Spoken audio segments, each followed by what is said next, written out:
The name Clint Eastwood has long been associated with endurance. Not only physical endurance, but creative endurance.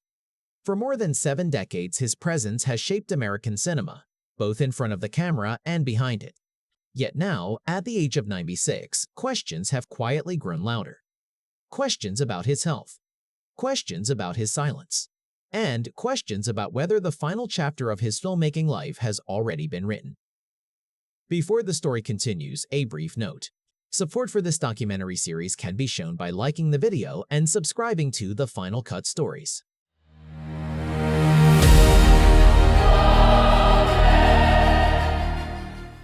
Eastwood has never announced a formal retirement. There has been no press conference, no farewell tour, no emotional goodbye framed as a final bell. Instead, there has been something far more characteristic. Absence.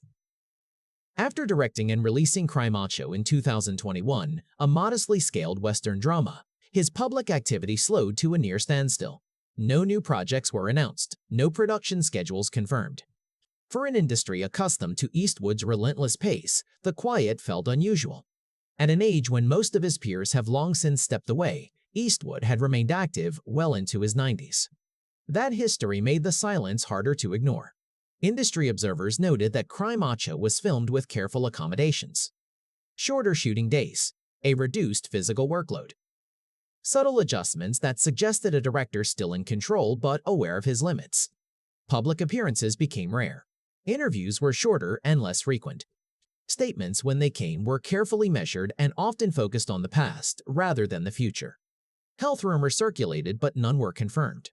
Eastwood's representatives offered no dramatic updates, only quiet reassurances that he was doing well. Behind the scenes, studios understood something unspoken. Eastwood had earned the right to leave on his own terms. Whether Cry Macho was intended as a final film was never clarified. What remained was uncertainty, and the growing sense that one of cinema's most disciplined figures might already be saying goodbye without ever saying the words. Within Hollywood, the discussion around Clint Eastwood's future has largely taken place off the record. Producers, executives, and longtime collaborators have spoken cautiously, often emphasizing respect rather than expectation. There has been no scramble to secure a last film announcement, no marketing campaign built around legacy. That restraint reflects an understanding of how Eastwood has always worked. Quietly. Efficiently. Without spectacle. What is known is that even in his later years, Eastwood continued to read scripts. Several reports confirm that he remained intellectually engaged, reviewing material without committing to production. That distinction mattered. Reading was not directing. Considering was not promising.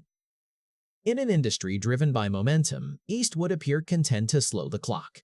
Health, while frequently discussed in public speculation, has never been framed as a crisis by those closest to him. Associates have described him as mentally sharp, though physically limited in ways consistent with his age. The shift was not sudden, it was gradual. A recalibration rather than a collapse. For a filmmaker whose efficiency was legendary, the loss of physical stamina alone would have been enough to change how, or whether, another film could be made. There is also the matter of control. Eastwood has long been known for working without excessive studio interference. Final cut authority. Lean crews. Minimal takes. As the modern industry has grown more risk-averse and franchise-focused, that working style has become harder to maintain. Some insiders have quietly suggested that the changing business itself may have influenced his withdrawal as much as age did. Importantly, no unfinished films have been reported. No halted productions. No abandoned sets. Eastwood did not leave mid-sentence. If Cry Macho marked an ending, it was a complete one. A story told from beginning to end without apology. What remains is a filmmaker who never announced an exit, yet gradually stepped back as if trusting the work to speak for itself. The question now is not whether he can return. It is whether he ever felt the need to. As the conversation settles, Clint Eastwood's absence begins to look less like retreat and more like conclusion. His career was never defined by declarations. It was defined by consistency. Film after film, decade after decade, he worked with a clarity that required no explanation. If there was a final decision made, it was made privately, without ceremony. Those who have followed his work closely point to a pattern. Eastwood has always trusted timing over noise. When he felt something was finished, he moved on. When it was not, he kept working. The idea of a final film mattered less to him than the integrity of the process. In that light, Cry Macho can be seen not as a farewell, but as a quiet reflection. A restrained story about age, regret, and dignity, told by a filmmaker who understood all three. There have been no credible confirmations of another project in active development, no studio commitments, no casting notices. And yet, there has also been no denial. That ambiguity feels intentional. Eastwood's legacy does not hinge on one last title card. It rests on a body of work that reshaped the image of American masculinity, redefined the actor-director model, and proved that discipline could outlast trends. At 96, his influence continues without his presence. Younger filmmakers cite his efficiency. Studios still reference his budgets. Audiences continue to revisit his films not out of nostalgia, but because they endure. Whether the camera ever rolls again under his direction is, ultimately, secondary. What matters is that he left nothing unfinished.